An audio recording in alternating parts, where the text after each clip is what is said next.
Hey, Vsauce! Michael here. Since this video began, more than 1 million of your cells have died. It's natural, don't worry, but you are literally covered with death. Dead stuff.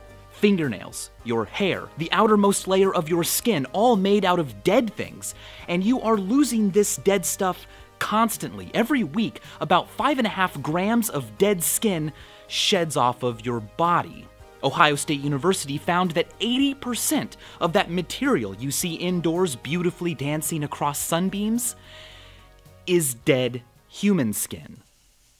But for the most part, you are made out of living stuff. You are a biological furnace, burning food energy to move and breathe and think and stay warm. As you can see on Grand Illusions, the heat from your own hand while you sit still is enough to run a Stirling engine.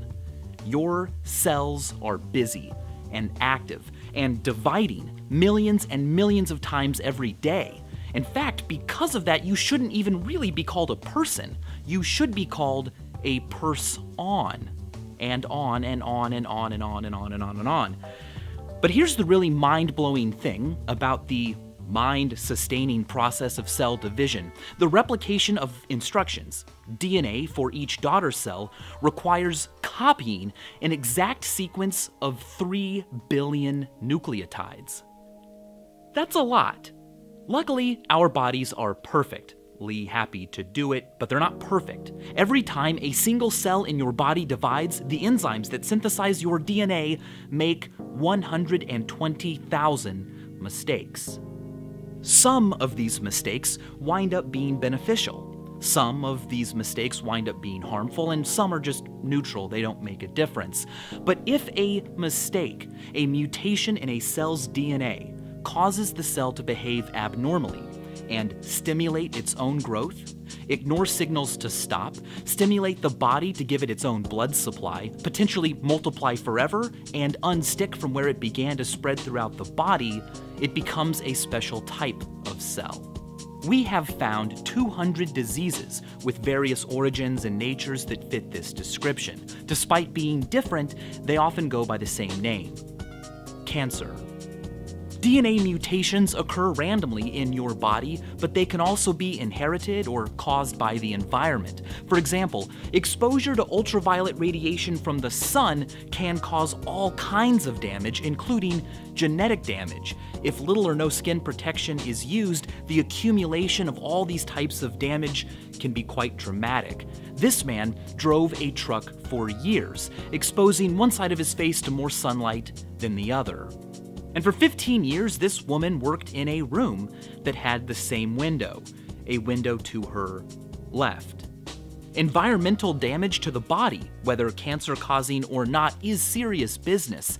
In fact, giraffes have black tongues because the dark pigmentation protects their tongues from solar radiation while they're hanging out all day. Go back far enough beyond where sunshine hits, and their tongues are pink. Given the sheer number of environmental dangers to our DNA and the sheer number of mistakes our own bodies make with our DNA every day, it is incredible that we all aren't developing cancers constantly and immediately after being born. One of the things we have to thank is our body's own version of autocorrect. Biological mechanisms like proofreading and mismatch repair catch and correct or stop more than 99% of errors.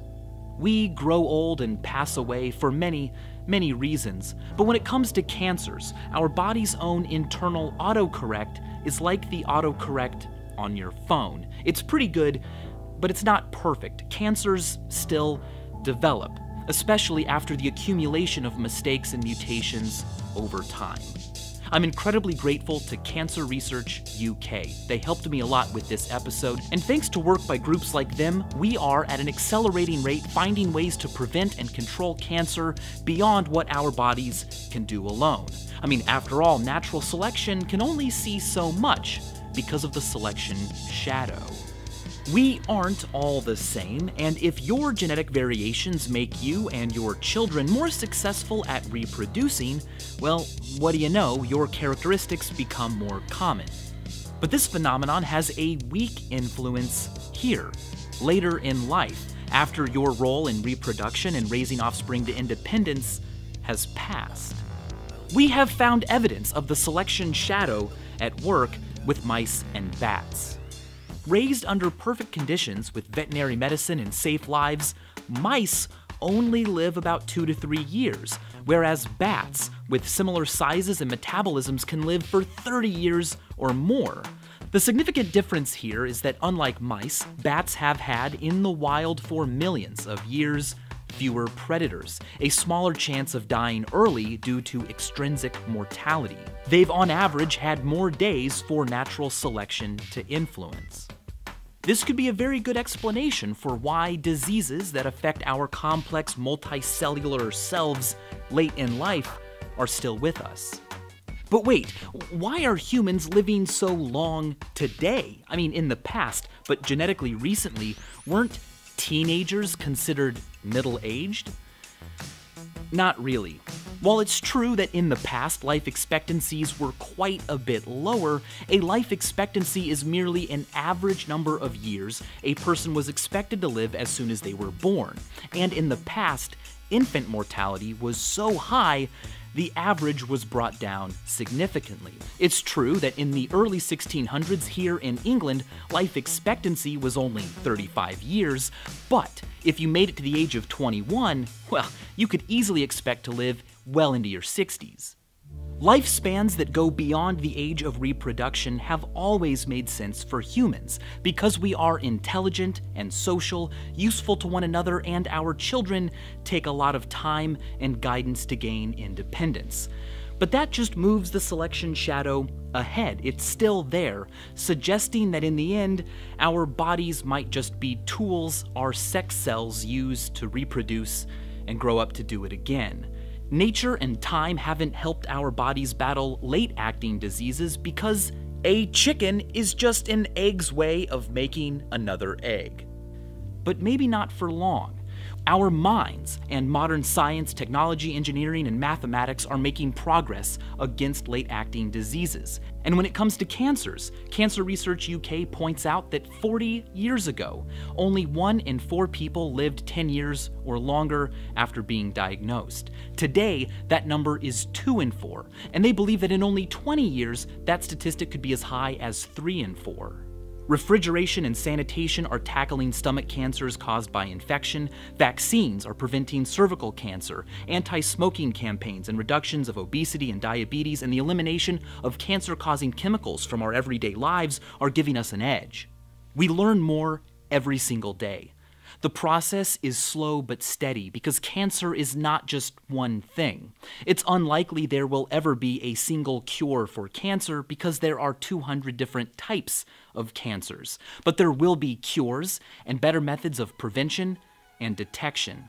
Advances are coming from all over. For example, what we have learned about controlling proton beams because of the Large Hadron Collider has reduced the need for special shields during the removal of eye tumors.